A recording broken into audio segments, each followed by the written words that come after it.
And welcome back to the CODESHO podcast, everybody. Episode 27, right? We're on 27?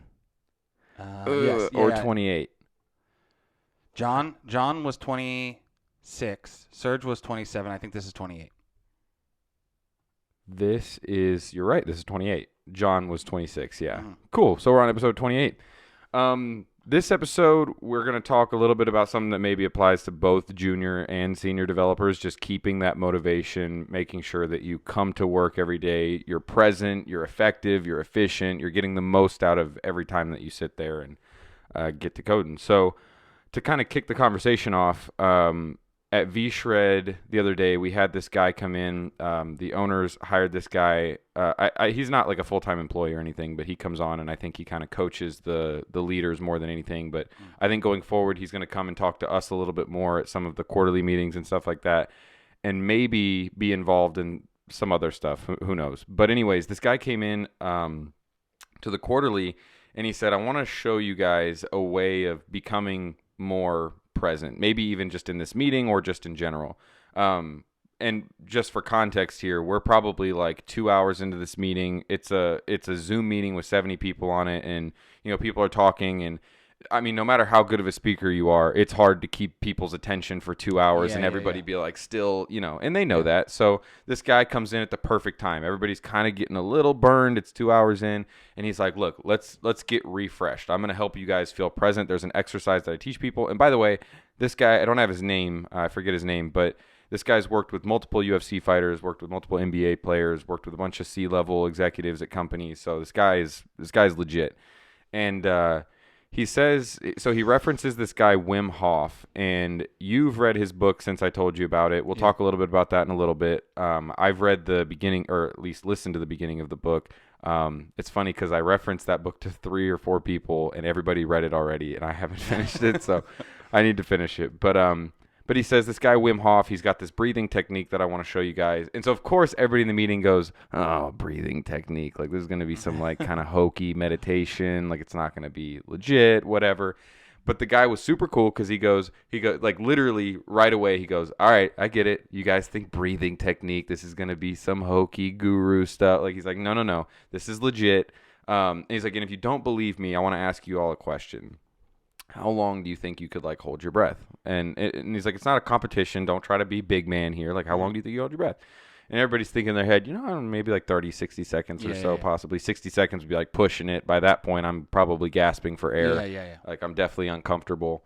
And he said, I'm going to show you guys this technique, and I'll probably, for most of you, have you easily holding your breath to like 90 seconds, and it's not going to be a struggle. And he's like, the point of this is not to hold your breath. I'm not trying to teach you.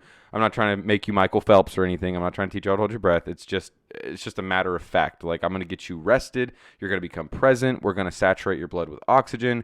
And, by the end of this technique, you're probably going to comfortably be able to hold your breath for 90 seconds. And I'm like thinking, okay, this just went from possibly some hokey breathing technique to, like, if you can actually make me hold my breath for 90 seconds comfortably, that's cool. Like, I don't even know what that means. I don't even know if that's important, but, like, if you could do that, there's got to be some science to what you're doing. There's some change going on. Yeah, there's some change going on in my body. So, and I'm not going to ignore that. Like, that's So basically, the technique, and I think if you're cool, we're going to do like a compressed version of it right now.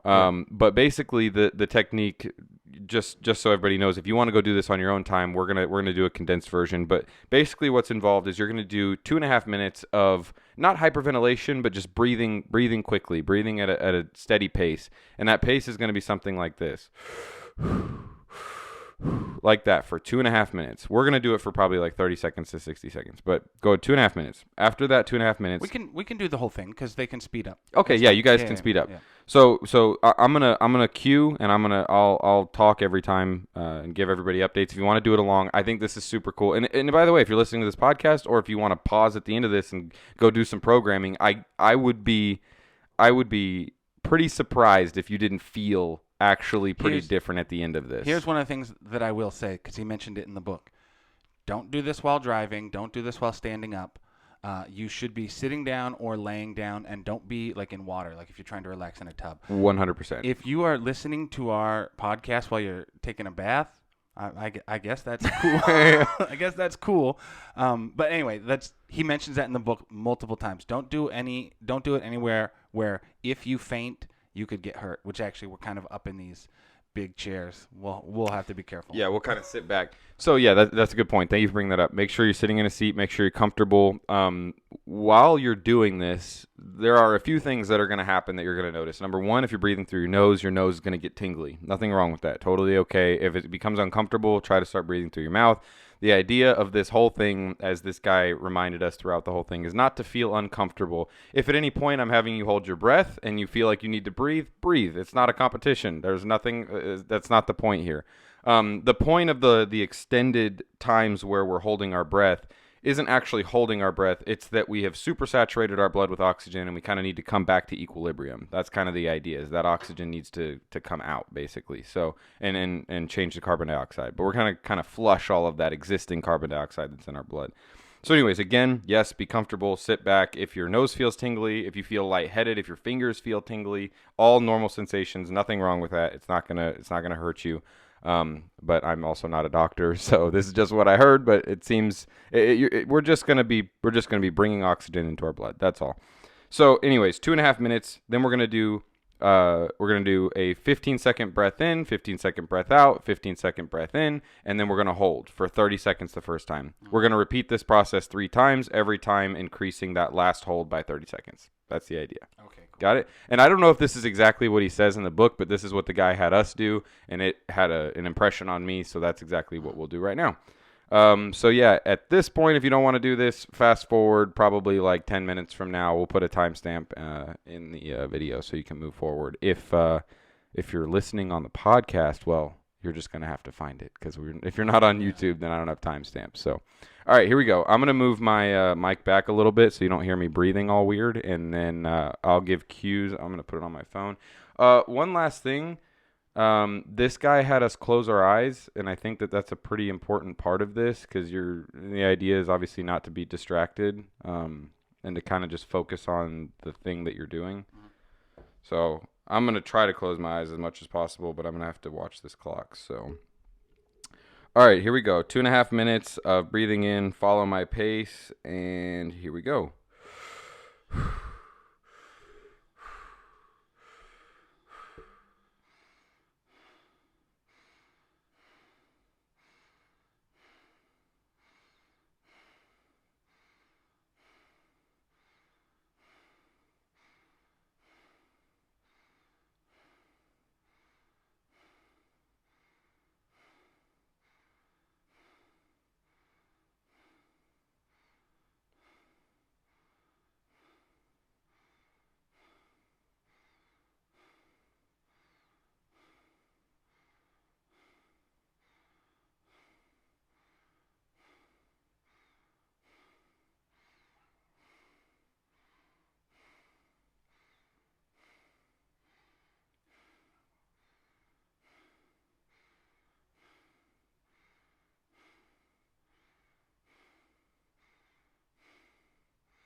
60 seconds in. If you're feeling a little lightheaded, that's totally okay. Just keep going another minute and a half.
15-second breath in and hold.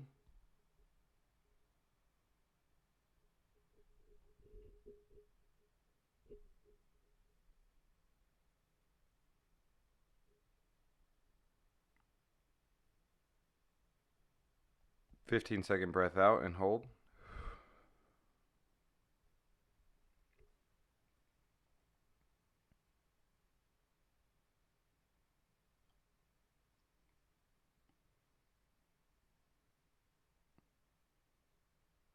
Fifteen seconds in, big breath and hold.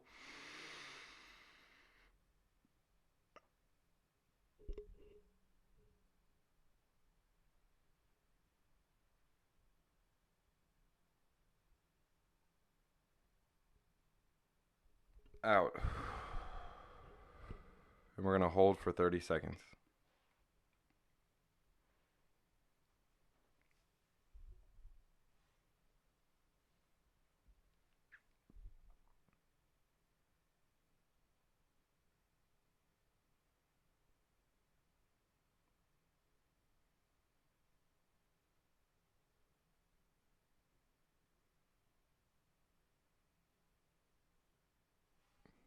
Big breath in, out, in, out.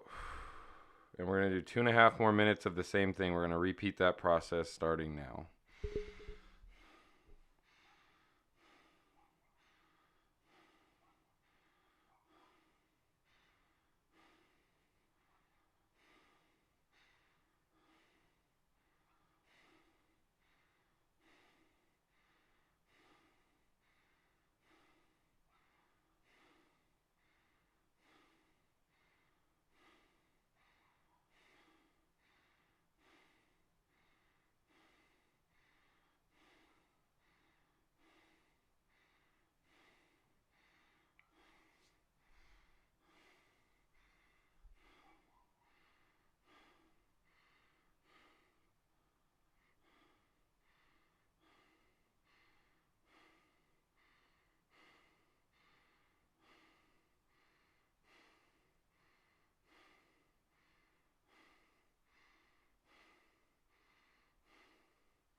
Forty-five seconds.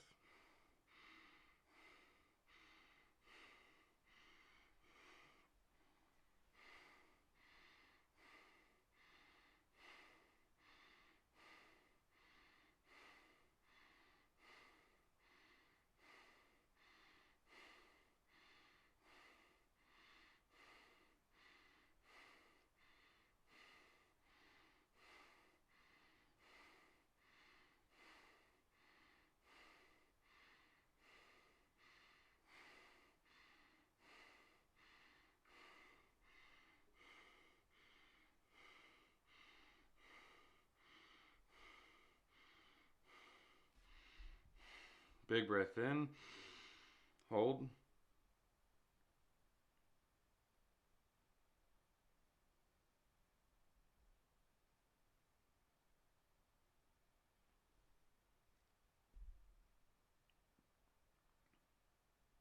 Out, hold.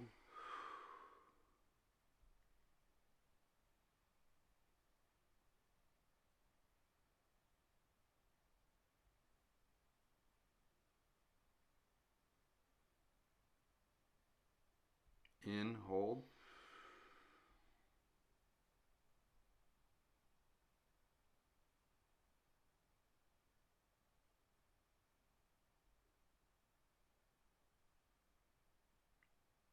Out, hold. 60 seconds. Again, if you need to breathe in at any point, go ahead and breathe in. It's not a competition.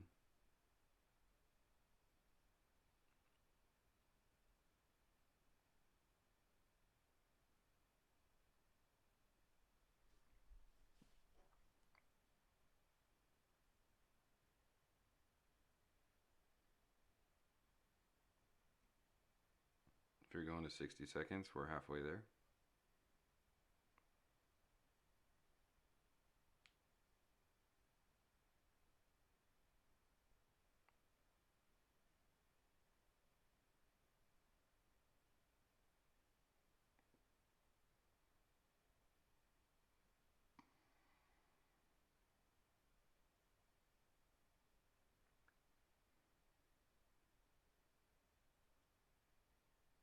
Big breath in.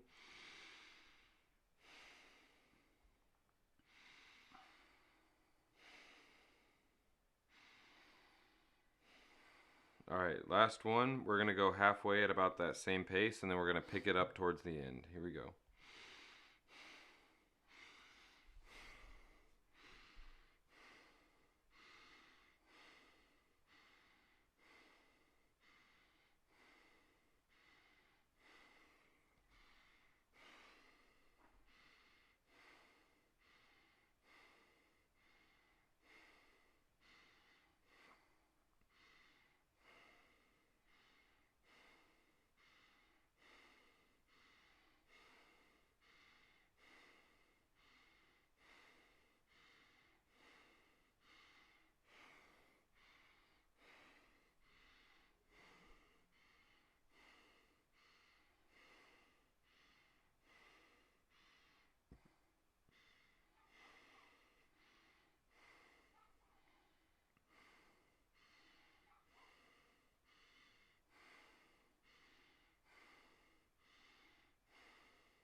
We're going to pick it up just a little bit.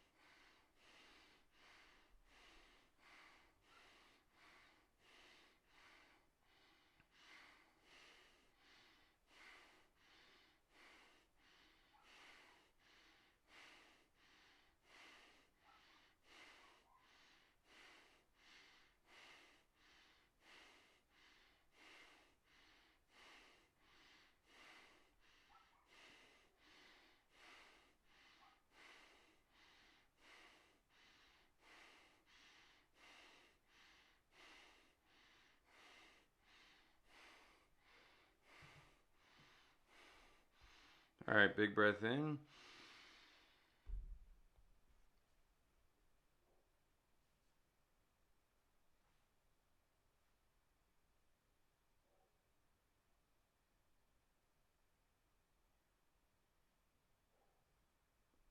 Out.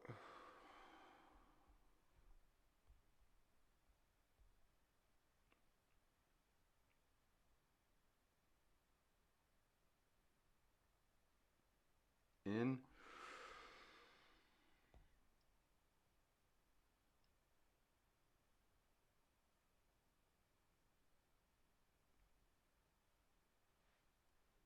Out.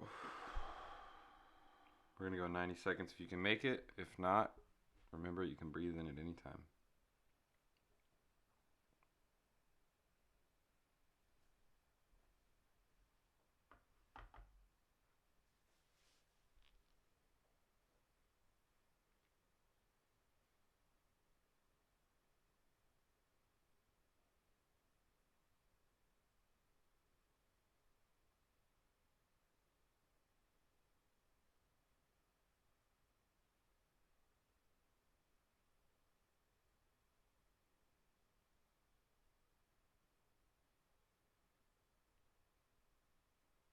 halfway there.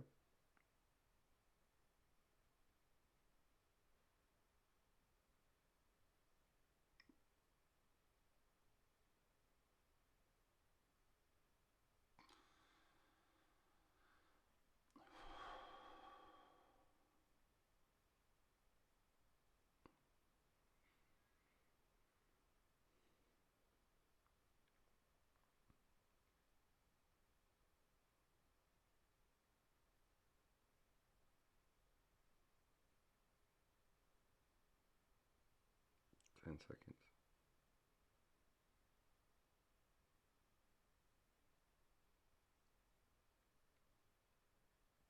Breath in.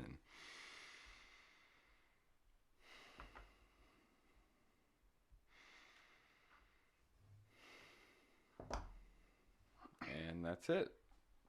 That's the technique.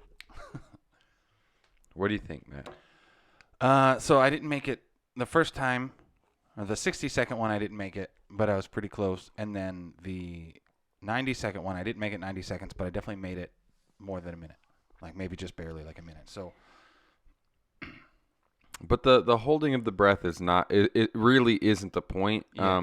They say, like this guy was telling us to do it, and I think again, it's part of the practice because we're trying to really like let go, come back to equilibrium, bring everything back to normal. If you have to breathe in, of course, that's fine.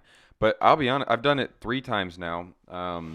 Or I've done it twice since the guy showed us, so 3 times total.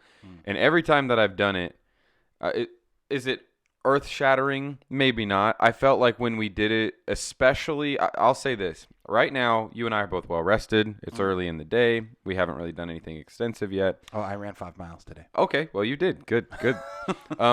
Well, maybe more specifically what I mean, that is a good, obviously you did work hard then. I think more what I mean is up here, though. Like, you got that, like, mental exhaustion.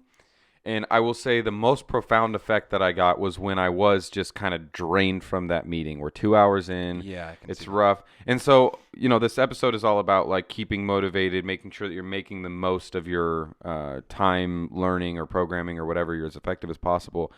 And certainly every day that you're programming, if you're giving it everything you got, even for 2 hours, even for an hour, 2 hours, especially if you've gone 4 or 5 hours, Yeah. you're drained.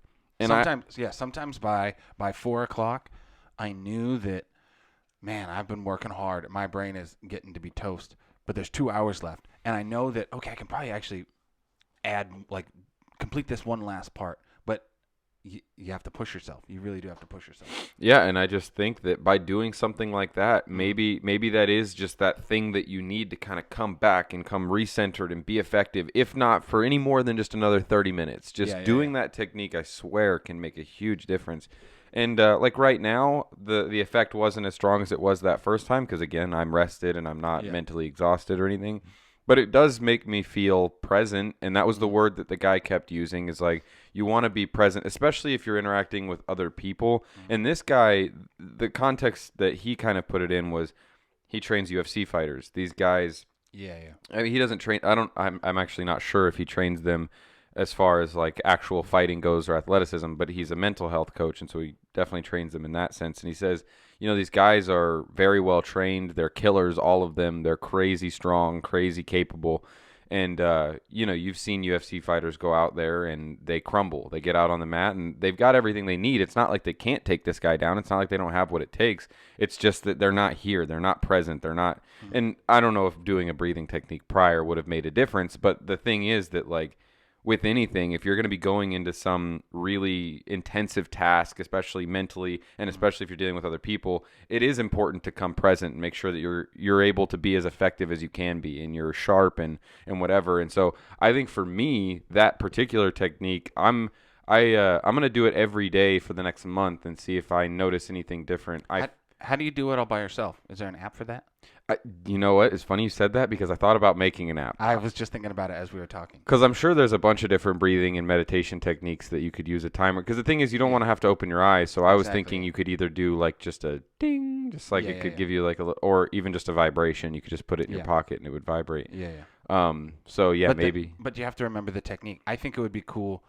We could actually make an app like Calm, but this is all it is, and it has the intervals, and then like Can even it's have just, a vocal that's instructions. what I'm saying. It's just guided because like when I'm doing Calm, like the meditation app, they have ones that are guided. They have ones that are silent, but they do have ones that are guided.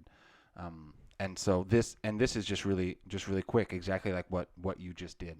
Yeah, I think maybe if anybody has the idea, or if we decide to end up doing it, maybe it'd be a good idea for there to be an app in the world for programmers or anybody that works at their desk for just like simple 5 to 10 minute little just Mm-hmm. rest techniques that can bring you back.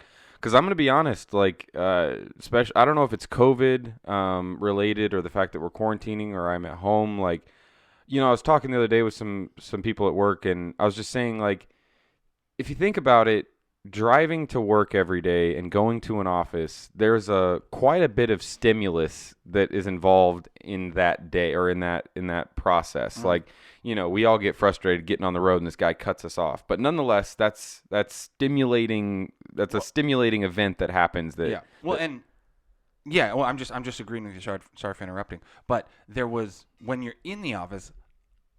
I liked it when we were in the office because we would. I mean, like we would. There's a lot of days where we just are quiet and working, but like yeah, you go to lunch with your coworkers or you talk about Game of Thrones or whatever, yeah, and that's what I mean. Like, and we just don't get that. yeah, we just don't get that anymore. It's the getting up to go to the water machine or the coffee machine and talk to somebody Yeah. there, and then it's the deciding where we're gonna go for lunch, and the guy cutting me off on the highway, and there's a construction zone here, I got to go around it. Like it's all of it, and there's a lot that goes on, and especially for me right now. All of that's not happening. Most days I don't even get in my car. There's a lot of days where the only time I go Yeah. outside is to go to the garage or go in my Yeah. backyard to let the dogs out. And Wait. Who let the dogs out? yeah, who um and so yeah, it's just like I'm at my desk some days and I notice that my threshold of like how long I can go before I'm starting to experience that burnout is it's getting shorter. And for me, it was good to hear this guy give us this one technique because I'm gonna look into more, whether it's that or even just a shorter one or a stretch or something I can do to get myself going again. I need that now more than ever Yeah. because when we were in the office, it's like we'd come in at 8:30 or whatever, and we'd talk for 30 minutes before the stand up, and then we'd do the stand up, and then maybe we would talk a little bit before we got going, and then we did like a 3-hour sprint before lunch. Yeah. We didn't really mess with each other too much. That was kind of understood that this is our productivity hours, these Yeah, 3 hours, and then when we come back from lunch, that's when things get a little bit more open. We're still working, but we're talking We a might little have bit. meetings Yeah, we might during have the some time, yeah. meetings and stuff like that. And so, yeah, for me, that 3 hours was no problem when we were in the office. But now I got that same 3 hours. Nothing's changed. We still have the stand up at the same time, and I still eat lunch about the same time. But I'm struggling to make it through that 3 hours, that 9:30 or so, that 9 o'clock to noon. It's rough, and like I need something to kind of break up the monotony of going to the same room every single day. Instead of my commute being 20 miles and all of this stuff going on, it's about what is it, like 10 yards maybe from my bedroom. Yeah. And so that's one thing. The other thing is this guy was telling us, and this is just maybe just a small piece of advice that you could think of. He says there's like the running joke that like one of the things that people do is like if you're a Zoomer, if you're somebody that gets on these Zoom calls, like your bottom half doesn't matter. So a lot of times people are wearing shorts or they're wearing like whatever. And he says you should be careful with that because like there's some amount of like confidence and some amount of like routine that you get from getting dressed every day and going out the door and feeling important, feeling like you're doing something, and getting in your car, driving your car, dressing up, whatever, doing all that stuff and going to work. And then instead now you're putting on gym shorts, you're just throwing on a shirt that doesn't smell I bad. wear the same sweatpants. Yeah. all the time. Nobody cares. And for some people that might work. For some people, you're a very relaxed guy. Maybe for you, it's good. But for like me, I think it is bothering me. Like there's a lot of days that I do just wear gym shorts whenever I'm on my Zoom meeting, and like I'm wondering if it is hurting my like self confidence a little. Not maybe I don't know if confidence is the right word, but you get what I mean. Like it's. Oh no, yeah, I agree because I am the same way. These days, I realize that I don't dress up as nice, right? And some days I don't leave the house or like the apartment at all, right? Yeah. So Well, there's been this like ongoing conversation with me and Amaya of like during this time just feeling important. Like obviously that's kind of the goal of every human being. We all want to feel wanted and needed and important and Yeah, like to somebody. Yeah. yeah, to somebody or even to yourself. Like, you know, Oh, like of course. Yeah. I pay my bills. I take care of every like Mm. my life is taken care of because I've worked hard or whatever. And I think that to some extent if like you're not, you know, if you're not following at least some resemblance of a routine that you used to have, it's going to have a hard time feeling like, you know, like if every day I'm just kind of like getting up and I'm getting up 30 minutes before work and I'm taking a shower real quick, brush my teeth, throw on a shirt, still wearing my gym shorts, go into the it's just that doesn't feel very professional of me. It doesn't feel like Yeah. Yeah. Yeah. and so that might damage my confidence a little bit. Yeah. So him saying that, it seemed obvious, but sometimes somebody just has to say it for it to kind of Mm. click with you. So for me, that's been one thing that at least since he said it, which was only on Thursday, for the next day and hopefully for the next few weeks, I'm gonna do that. I'm gonna get up every day. I'm gonna make sure. I also need to start getting up earlier because I used to do that and I get up later now that I don't have to get up so early and I'm staying up later and it just I don't know. It just doesn't feel like Get up and run. That's yeah, why I should. That's why me and Tay, we started getting up and running. Amaya and I did at the very beginning. There's like a very nice little trail around our house that we used to walk, and I don't know what happened. It got too cold, but That's not even a good Oh, excuse because that's- we stopped going before it got cold. Oh, so that was gonna be our excuse, even though we live in an apartment, so we were able to go downstairs. But I ran outside again today, and part of the reason was, so like you said, I did read this book, or like I got almost all the way through it. I didn't like the book, but I don't mind the techniques, right? And so he talks about two things. He talks about the breathing and This is well, it's the Wim Hof, the Wim Hof book, yeah. and it's called the Wim Hof method, right? Yeah. Yep. He has like 3 books now. 2 of them came out like on the same day, so I don't understand. At least that's what it says on Audible. But I bought the Wim Hof method. It talks about breathing and it talks about like cold showers. And so part of the reason I got up today is because I was running inside because it was too cold outside, right? Because it's December, and I was like, nah, that's a stupid excuse. So and I did start doing the ice bath, or like not ice bath. That's Just wrong. cold water. Cold shower. So he says like take your shower and then like start off with just like 15 seconds of just cold shower right before you get out, or like and then just increase it to 30 seconds and then try to do it for 2 minutes.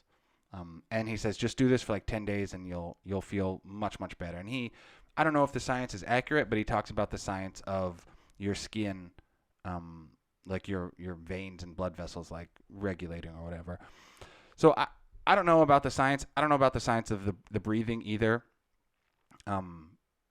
But to me, actually, the science doesn't matter if it makes me feel better. So that's why I'm gonna try the like. I don't think there's gonna be anything magical, basically, and that's my only kind of my personal complaint about the book was it felt very mystical.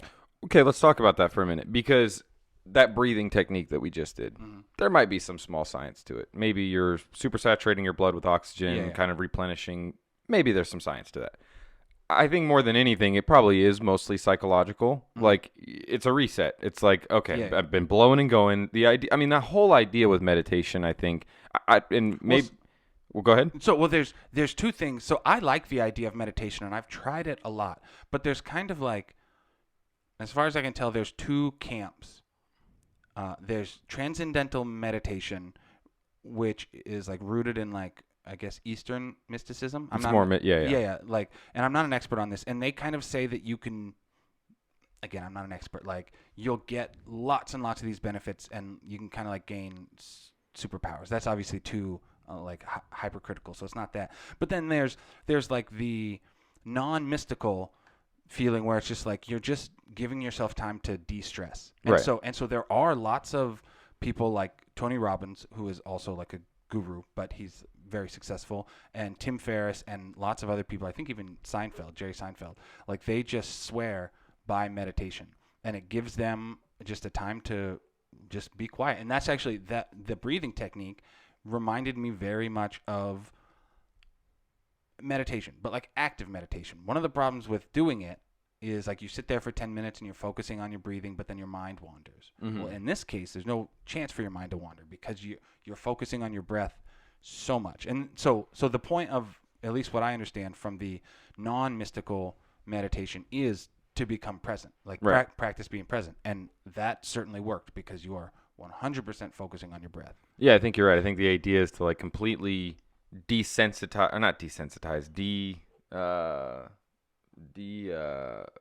what's the word I'm looking for? Yeah, like desensitize. Is that the word I'm looking for? I Like don't know. you're trying to like remove all of your senses. Close Oh. your eyes, no vision. You're trying to, like in normal meditation, they say you shouldn't even play music. Just not even like meditation music, like silence, like because you're trying to get rid of that sense as well. No touch, sit still. Some people say to do it in a bath, like because usually sitting in water kind of removes your sense of feeling as well. You kind of feel like you're, float. And some people even do those. Yeah, what are they called? They're called sensory deprivation chambers. Yeah. So like that's the whole idea, is to like completely remove everything so that you can kind of like forget, reset the mind, and move forward. And so you and I the other day talked a little bit about how I was saying I think we're going to look back 100 years from now and say like we didn't take psychology seriously enough. Like, and there's a lot of like Amaya, for example, my wife, she goes to a doctor. She actually has her doctorate. She's not recognized by the medical community as a doctor, but she has her doctorate degree, and she's very smart. And she calls herself like an energist and she does like hypnosis as well and whatever. And by the way, hypnosis, I would have like been a little bit like skeptical, but I have 2 people in my family now that have been hypnotized, and that is real. Let me tell you, that is completely real. That's crazy, which proves to me that there's some science over there that we're not paying enough attention to. Like, because I think the average person, if you go talk to them about hypnosis, they'll be like, "Oh, that's hokey," like whatever. It's not. You can absolutely be hypnotized, and it's crazy. I don't agree. I mean, it's like half and half. Oh, it's real. Because you can only be hypnotized if you believe you can be hypnotized. That is partially true. That is partially true. And let me explain why I say that. My mom, I've seen her be hypnotized, and she was that case. She's the case of like she was willing to be. My mom's a very open-minded person, so she was definitely open to it. And she did, and she saw things that were not real. And like for example, the guy took off his belt and told her it was a snake. And my mom is not the type of person to act for other people, and she was deathly terrified. And she even told us afterwards, that man was holding a snake, and we're all going, no, he wasn't. Like there were, like we all saw, there's no, and she was like, you can tell me what you want to tell me, and I believe you guys because this was a hypnosis show, but I saw a snake. There was a snake in his hands. Crazy, right? Okay, but you're right. That's a situation like what you're talking about. Amaya, on the other hand, my wife, not the type to be hypnotized, extremely skeptical. She comes from a medical background. She's in nursing school, and she was an MA for a while, and so she's skeptical of things like that. She, in front of me, was able to get paralyzed, basically, by a hypnotist and could not move her body. Completely, like, and it sounds so hokey. Like, you hear it, and you're like, that sounds insane, right? But Amaya, also, not the type of person to put on a show for somebody else or make somebody else feel better. And she's a skeptic. She's extremely skeptical. It happened to her. I think maybe, and honestly, some of these people that do hypnotism, I mean, you don't work with them anymore, but we work with a guy whose wife is a hypnotist.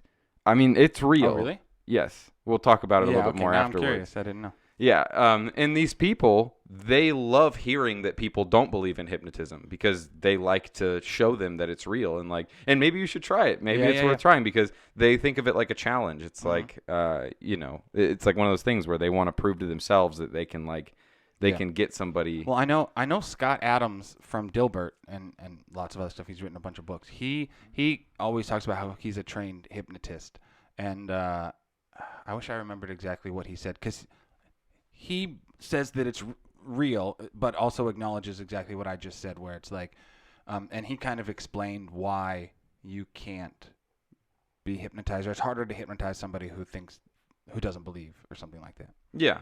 Okay. So you tell me this then. I don't want to make the whole episode about hypnotism because this is not about that. But just if you can answer quickly, you do recognize that people can be hypnotized if they are willing to be, right? I don't know. Okay, Because we I've have never, a skeptic in the well, mix. because I've never even seen it. Because I know you said that, like people call hypnosis the power of suggestion, right? And so it's like I don't know. I mean, it's hard because I don't know what your mom actually saw. She says she saw a snake, so I'm gonna believe her. But also, I don't know how much people are just willingly playing along or not. Yeah, well, you'll just have to see a situation where they're not. I've never seen it live or anything like that. So Okay, so you just mentioned that hypnotism is the power of suggestion. Now, I mean, I didn't make that up. Like those aren't. I mean, I just said that. Those aren't my words. That's like the normal terminology. okay, so let's just talk about this just real briefly. So, because I obviously I agree. Like somebody if by that you mean that like Can you hypnotize somebody to lose weight? Can you hypnotize somebody to quit smoking? I mean, yes, I know that some people try, but like it seems like you'd have like $1 million business there. Or multi-million-dollar. you'd have $1 million business if you could hypnotize everybody. Yeah. But you can't hypnotize everybody. So let's put it this way, because I want to drill down to the bottom of this, because even though we're way off topic here, and this has nothing to do with programming. We're never on topic. but in that sense, it is real, right? You at least admit that, right? Surely. What's real here? What do you mean? The fact that, let's say, okay, so by saying the power of suggestion, I don't believe. Yeah, okay. So I guess in some loose terms, I don't think that the hypnotist had some power to actually paralyze Amaya. of course not. Yeah, like he doesn't have like telekinesis. He didn't. No, actually of course not. So what he did was, I don't know. So he somehow suggested her to want to play along, so that she play along. I mean, she must have been. If there's no power acting on her, that she wasn't actually. No, I mean paralyzed. Hers, Amaya's. Yes, you're right that he. Yeah. Maybe this is just semantics. The only reason I want to clarify play along is because saying play along suggests that Amaya is cognizant of the fact that this is not real. Oh yeah, And like she is just pretending that what they're doing. That you're not suggesting that that's the case. That was what I was suggesting. Okay. So it doesn't mean that I'm right. Like I said, I've never seen it. I've heard stories on both sides. So. Well, I'll tell you what I think is happening. It's almost spot on what you're saying, but with one caveat that the people are not playing along. And that I'm sure of, because like I said, I know two people that have done it, and they're not playing along. And my mom, it's not like, I got to use my words carefully here, because I want to. What my mind wants to say is she didn't choose to see a snake, but she did. She did choose to see a snake, but okay. So I guess what I mean is, when you say the power of suggestion, I agree with that. There's no mysticism going on here, and I think when people say hypnosis, that's the first thing that comes to mind. Let me clarify: there's no mysticism here. It's all somebody. It's all this person has established. The hypnotist has established some. What's the word? Tony Robbins uses it all the time. Like rapport with you, and you trust them and you believe them, and when they tell you, how do I put this? Let's put this in a greater context. There's obviously situations in life where somebody says, "I believe in you," and it makes a difference, right? Because you look up to this person. Let's say some super athlete says to some kid who's really down on himself, he wants to quit football, and he says he's no good at it, and this guy says, "No, man, I believe in you," and he's like, "Oh, well, then I must be good. Yeah, because I have to be good. I don't want to let you down. So yeah, I can think that is the same neurological event that's happening as hypnotism. That kid made a choice. He made a choice to believe that this person was right, and it fundamentally affected the way that he carried out certain tasks or events or whatever in his life.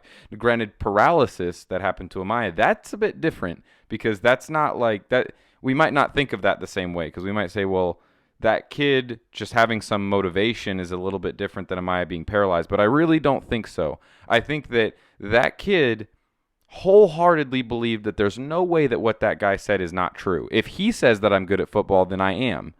And that fundamentally changed his identity. He went from being somebody that said, I'm not good at football, to somebody that said, oh, there's no doubt that I'm good at football. This person just told me that I am. And so in the case of like Amaya being paralyzed, it's not a whole lot different. It's I'm not paralyzed. I'm not a paralyzed person. I walk, my hands and my feet and my legs work. This hypnotist says, you're paralyzed. And Amaya says, oh, I'm paralyzed. And like, I don't have use of my legs and my arms anymore because my identity has fundamentally changed. And I'm telling you, I think the brain is that powerful. And it might even sound weak, because it might be like, that sounds weak then, right? But I don't mean it in that sense. I mean the brain is strong in that I think it ultimately, if you want to move your arm up, that's going through here. Yeah. And if your brain cuts off the ability to do that because you've fundamentally changed your identity in a very deep-rooted way, not in just I feel like like you believe that there's nothing that is not true about that. So my arms and my legs no longer move. And I think that that's real, but it's just that. There's nothing more to it. Yeah, I understand that. I don't know how. This is the part that I don't believe, and I don't think we're going to agree on this, is I don't think that a random, like, stranger hypnotist can build that rapport and make you believe something so, like, incorrect as like to change your identity. Unless you are easily influenced. Is that what you're trying to say? Oh, I don't. Because it's I didn't even. Well, because the thing is, I guess we could disagree, but like I have seen it. Yeah, that's the hard part, I haven't. So like I said, we're not going to agree on that, and so that's fine. One of the things that I liked that you said is that identity piece. And in Atomic Habits, he talks about like the 3 ways of change. You can have goals, but like once you reach your goal, like people slide back. You can have systems where it's like your system is just, I'm going to wake up every day and run 5 miles, right? And it's like your goal isn't to lose weight. Your system is to wake up every day. But the better form of change is to change your identity. I'm an athlete. I am an athlete. What does an athlete do? Well, they get up every day and they exercise, stuff like that. Or it's like, or I'm not a smoker. I'm not a smoker. He uses that. It's like don't just say, oh, I'm trying to quit. Say, oh, I'm not a smoker. Yeah. And like changing your identity. So I do believe, and this was why we are talking about this on the podcast, because ultimately you had said, like you had brought up, we're gonna look back in 100 years or 50 years or 30 years and go, wow, we really didn't know enough about psychology. It'd be nice to change how people behave or whatever, right? Yeah. And I do think, I don't know if we can actually change other people. Maybe that is the hypnosis part, but I do think that's an important part about changing yourself, is to change your identity. I'm the type of person who listens to a lot of books. Yes. I don't know when that became my thing that I prided myself on. I don't know if I actually have pride in it, but the fact is I do read a ton of books. So whenever I have free time, I don't listen to music. I listen to audiobooks when I go running and stuff like that. I'm doing exactly what I said not to do. I'm trying to lose weight. I'm trying to wake up and like build that system, but I need to get that identity of like, I'm an athletic person. I'm healthy.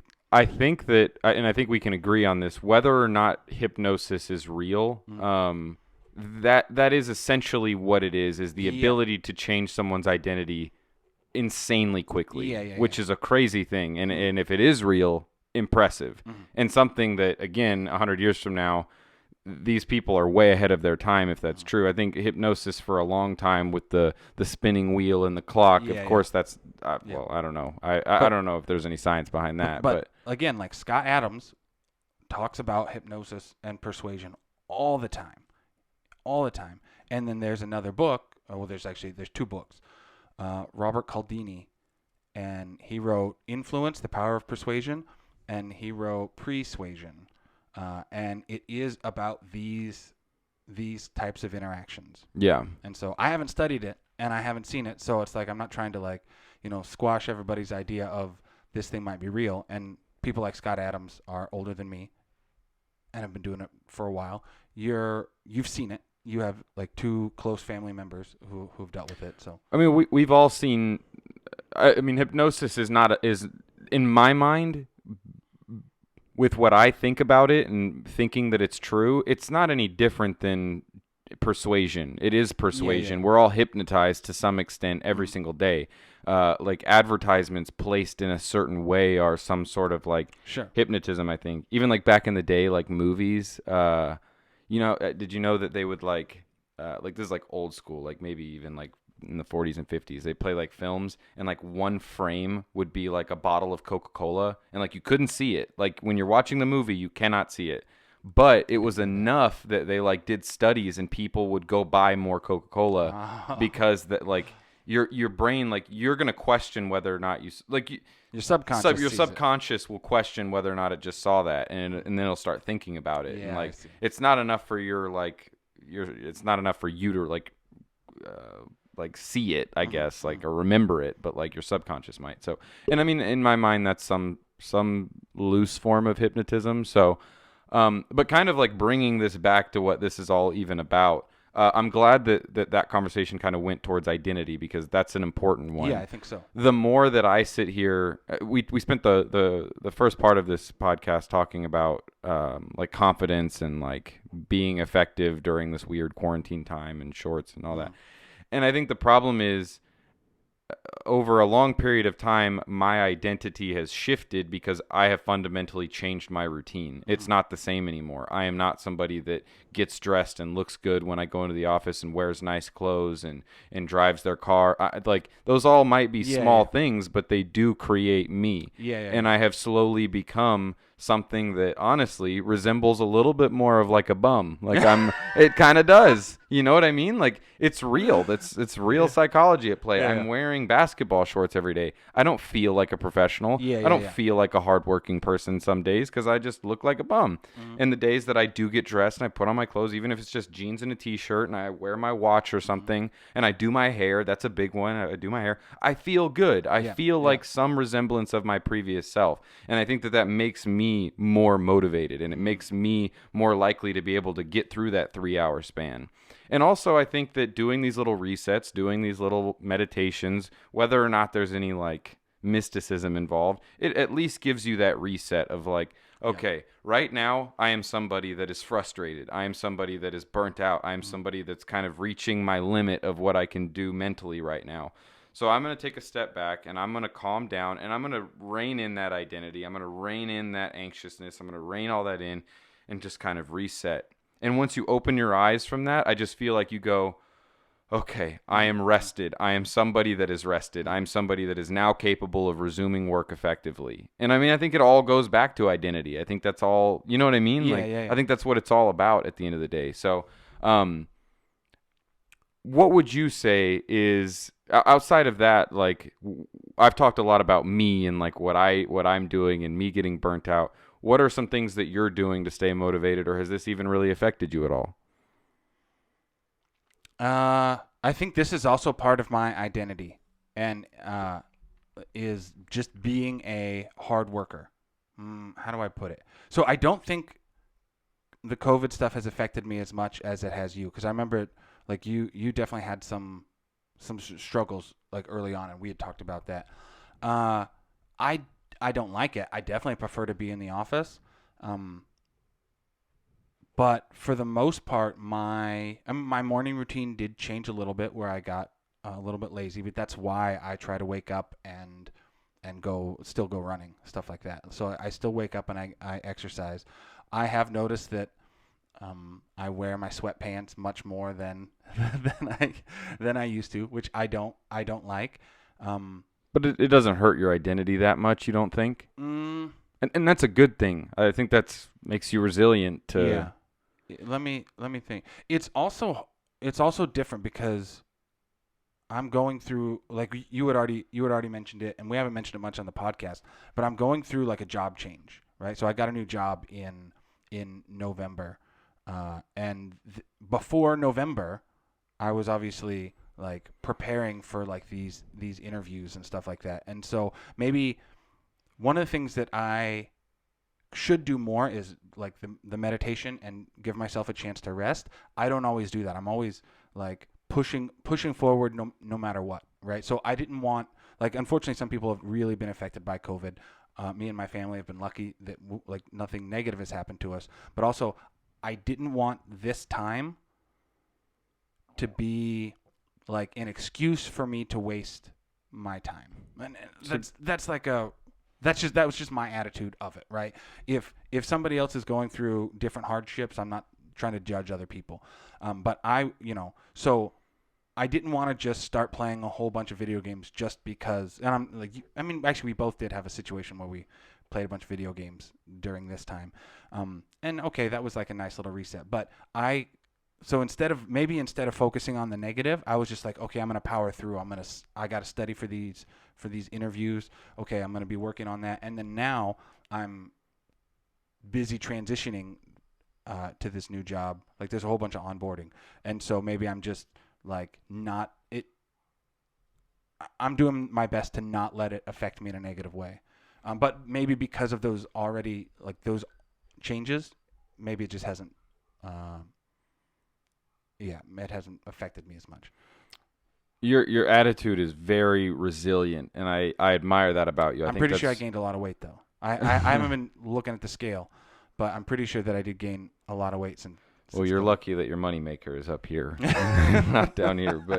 But yeah, no, I really like that about you, and I wish that I was more the same way. I think one thing I'm trying to work on is being less influenced by external factors. Mm-hmm. I'm just a very I'm a busybody collaborative type person. I just like doing. I like talking to people. Like anything that I'm doing is enhanced tenfold if I do it with somebody else. I bought this new truck and I'm working on it, and I find that working with it with Amaya is so much more fun than working on it by myself. Mm-hmm. I still like it, and it's something I can do, but like it's just not as fun without that. And so I think this COVID thing has just buried me because I'm not collaborating with people the way that I used to. And I feed off that. I feed off of other people. I love learning from people. Watching other people motivates me, and just sitting here in a silo, I like that you're able to keep that motivation without other people, whereas I am not. So I think I'm also like I don't think it's a secret. It is just part of my habit. Because I think I'm also very influenced by external factors.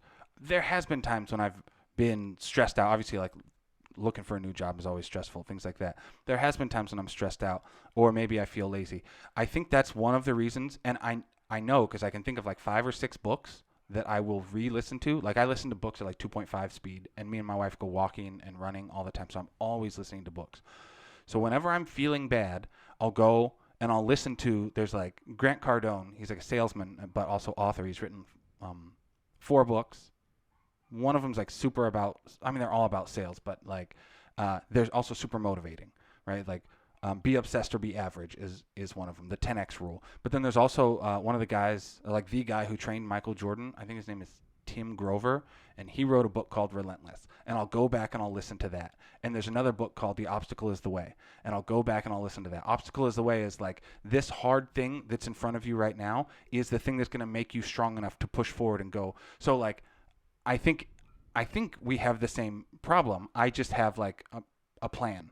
And like it's an accidental plan, but I think I'm just as influenced by these external factors. Because then when I listen to Grant Cardone, I get pumped. Like, oh yeah, we're gonna get so much on this podcast, and okay, we're gonna do this, and I'm gonna study so much for this job, and so I think it's like the same thing. It's just I then do like something, I guess, positive. Like again, not judging, but like for me, it's like effective. Like because I know when I do get down, and I'll go and I'll listen to I'll go back to an old book that I know has been effective for me in the past. I need to do that too. And I caught myself just doing the thing that we're preaching not doing, which is I said, statements like I am easily influenced by external factors, and I am having a hard time staying motivated when I'm not working with other people, and yada yada.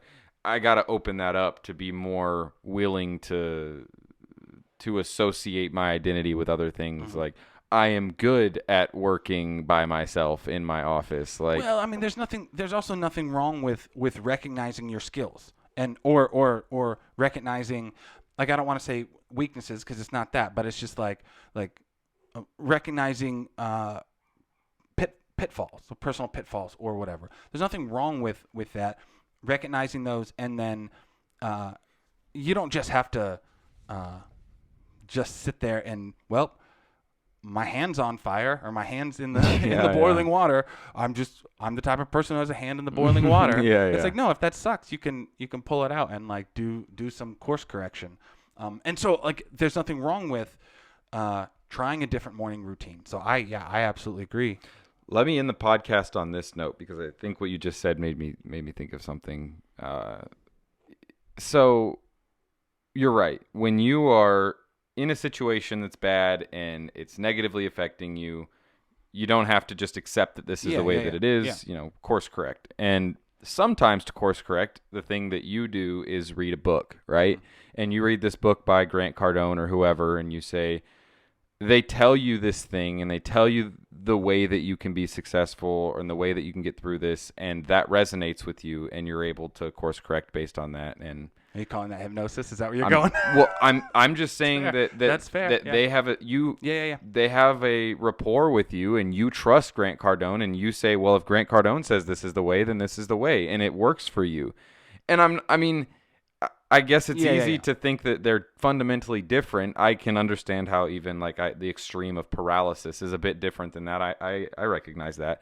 But again, I think that the same thing is at play there. That's fair. Yeah. I mean, you know what I mean? Like you see this guy that's super successful, and it seems like the things that he's done, he has a reputation of doing things that are good for people. And so when he says something, maybe it resonates with you and you do it because, maybe it's a little bit different than hypnotism, but. Well, I mean, I guess I do understand what you mean, where these things are similar. I guess, but also the thing that I care more about, which I could still be considered hypnotism, I don't necessarily follow their plans for like being successful. What I like is their pumped up attitude. Yeah. And I mean like the be obsessed or be average. Yeah, it's contagious. Yeah. Be obsessed or be average. It's been a while since I've listened to it, and they all kind of merge together. It's more just about like, if you like this thing, if you want to start a podcast, just go start a podcast and love it. Like just do that thing. And so he doesn't say podcast, but he just says whatever that thing is that you like, just go and do it. And yeah, it's that, especially because he reads his own books. It's like it's contagious there. And so it's more of like me trying to shift my own attitude and mindset, which the power of suggestion, that could be hypnosis. Yeah. Well, yeah, and I don't want to get hung up on semantics or on hypnosis. People are gonna be like, "Dan Cole won't let that go. He just keeps getting hung up on hypnosis." No. I can't. I agree with you that those things are very similar. I would just end that topic on like it would be probably hard for you to be hypnotized by a conventional hypnotist because like that doesn't resonate with you at all. That doesn't like, I don't know, but like maybe if Grant Cardone or somebody you very much respect and believe in, if they were trained in hypnotism, maybe you would be more easily influenced. But anyways, I don't want to get hung up on that. I want to kind of close out the podcast on number one, the things that you just said.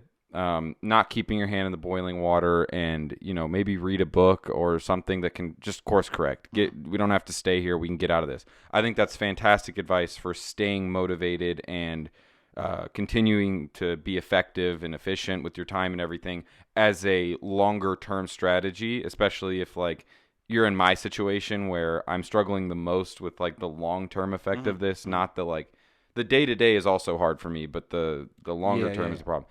So how do you stay motivated when it comes to like the day to day, like I'm 2 hours in and I'm burnt? How do you get that spark back so you can continue to go? Or do you have this problem? Maybe you don't really have this problem. Certainly I do. There were times at V-Shred, like exactly what I mentioned, where it's 4:30. And I've just I think this happens a lot with maybe every job, but it happens a lot with programming where you've just finished, like you're building this whole big feature, right? And that feature is obviously broken up into many like smaller pieces, right? And it's like maybe you've been spending like a day and a half on one of those smaller pieces, and you finish one of those smaller pieces around like 4:00, and it's like, whoa. Still got like 2 hours left and there's no meetings. So, I can start this new thing which I'm not going to finish until like another day and a half or something like overall, or what, right? And so I get that feeling. A lot of times I would just, I guess I've also just, and it's funny because I do this in my like brain life, but not my body life. That I mean, that's why I can. But suddenly I can run 5 miles. So like That's really impressive, by the way. I am doing that. But I just say, okay, if I just sit there. So again, this is why I like the cold showers, and this is why I don't mind trying to hold your breath for 90 seconds or 2 minutes. I like it when people try to do hard things. I think if you do hard things like a cold shower for 2 minutes in the morning, like that doesn't mean you can just go to Antarctica, but you also might realize like, well, I can spend the next 15 minutes reading this book or whatever, right? So like certainly, yeah. So or like I can, I can spend another. Maybe I'll go get a coffee, and then I'll come back and I will start that feature because it's like I will actually be able to, instead of psyching myself out, going like, oh, I can't really do that much work anyway. I'm just gonna sit down and do it. Actually, I was reading. What book was I reading? I was reading an introductory computer science book because that's what I do. And and it's like we go to bed early, but it's like 9 o'clock or like 10 o'clock at night. And I was just like, she's like, aren't you tired? I go, yeah. She's like, well, why don't you stop reading? It's like, well, because I'm trying to shove all this into my brain. And so like that is my attitude. It's like, okay, if I can just do this for another 10 minutes or whatever, another 15 minutes or whatever. And again, it's kind of that attitude. I'm not saying people should follow what I do, but it's kind of that attitude where is maybe I'm not like the smartest or I'm not like the genius programmer. Obviously, like I've never invented anything amazing, which doesn't mean that's like the only thing to be a genius programmer. But I just think, okay, well, if I can just keep learning, if I can just keep jamming information into my brain, at some point that's going to be valuable, right? I mean, obviously it's paying my bills now, so it's currently valuable. But like, I just keep thinking, okay, just don't stop doing that, and it's valuable to me in my personal life, and hopefully it's valuable in the long run. So I guess day to day, maybe that's part of my day to day identity is like just do that thing that's a little bit harder. Yeah. The only two things that I have to add to that is just make sure that if you are sitting down and reading this book or programming or whatever, like make sure that you're being effective. Like I just wouldn't say to continue to sit there and do it just to like cram in. Like if you're not retaining, then you need to take a break, and there's nothing wrong with that. Yeah. Whether that's a short break or what's the just in case anybody hasn't heard of it, I'm blanking on the name. What's the they have like tools for it, but it's the idea that like you should do like 1 hour blocks with like or you know what I'm talking about? It's like a timer. I know egg timer. I remember one of the guys at work had talked about something like that. But yeah. No, you know what I'm talking. I know you know what I'm talking about. There's a word for it. My brain was just saying Pareto. That is not it. That's something completely different. I don't know. I do know. I've heard this. Again, this is one of the guys at work had Pomodoro? I think that was it. Yeah. I don't know. But I don't know it. Oh, I thought you did. No, because the other guy at work told us, and he was also shocked that I didn't know it. Yeah. Well, anyways, look that up. That's an idea. Things like that work well for me. I should do that more. It's like the idea that you should like go. I'm gonna blank on what the actual like time intervals are, if there are any. But do like an hour sprint and then take like a 10-minute break. Yeah. Like they say to even like don't even really like wrap up your thought. Really, like I think maybe I'm wrong on that, but it seems like I remember somebody saying like, you've got this timer, keep track of it, try to get to a stopping point, but like just stop at that hour and get up, come back. Don't take too long, 10 minutes, come back and just get back after it again. Yeah. Don't lose your train of thought unnecessarily, but so there's that. And then just as a like longer term thing, I don't think that there's really that many like motivational people, really successful people that don't believe in the power of rest, especially Gary Vee. He's always talking about like sleep. Why does everybody think that sleep is like Yes. Yeah. There's no pride or honor in not sleeping and being less effective because you're not well rested. Yeah. So the advice that I'm giving people, I'm just telling you what I do, but also I get like 7 or 8 hours of sleep every night because we go to bed early, right? And like there's a very famous saying, or just like quote or whatever. It's like sharpen the saw. Yeah. So like if you're cutting down a tree and that the blades are getting dull, like take time, take rest, and sharpen that saw. So I don't think there's anything wrong with taking a break. And I do remember while I was studying for this job, I was really worried about it because I was studying for like months, like doing like the interview style questions. And I remember it was like the weekend before the interview, and I was like, I'm gonna play some Batman. Like I don't feel like studying today. Yeah. And it's like this might cost me the job, which actually like worried me. I knew that I'd been studying so much beforehand, and I still had a couple more days to study before the actual interview. But I was like, I just don't feel like it today, so I'm gonna. But I always want to err on doing more of the prep and taking really truly only taking the rest that I need. Sure. Right? And Jocko talks about that as well, like with exercise. The problem is I've taken too many rest days. Yeah. Yeah. That's why you get fat. Sure. I swear this is the last thing. We're kind of over time on the podcast today, but I just wanted, you brought up a point a minute ago that's been lingering in my head, and I don't want to close out until I say it. You had mentioned something about like earning, I forget the way you put it. Basically, the point that I wanted to make was I think that by sitting there and doing like 10 minutes of breathing or going on a 10-minute walk or just doing some little exercise, whether it's 10 minutes or an hour or whatever, I think that maybe that breathing thing works for a few reasons, some of which are psychological, possibly some of which are science related. But I think one of them too is like taking 10 minutes out of your day to do that and be disciplined enough to do something like that is a little tough. You're talking about doing hard things. Yeah. And I feel like once you're done with that, you feel like you've earned a little bit of calmness and presence. There like you go, yeah. I've earned it. It took me 10 minutes to do this. I went out of my way to do something for myself. I took 10 minutes to invest in myself today. And based on that, I feel like I've earned an hour of efficiency and effectiveness or whatever. So I just wanted to kind of add that in there. I liked what you said about doing hard things and earning things based on that. And so I wanted to add that. That's really it. That's episode 28. Hopefully that helps with, it's funny because we always do these episodes and I always come away from this going, if the listeners didn't take anything away, at least I did, because I feel like a couple of things that you said they resonated with me, and I'm gonna try to put some of this stuff into practice myself. Cool. Yeah, I thought it was good.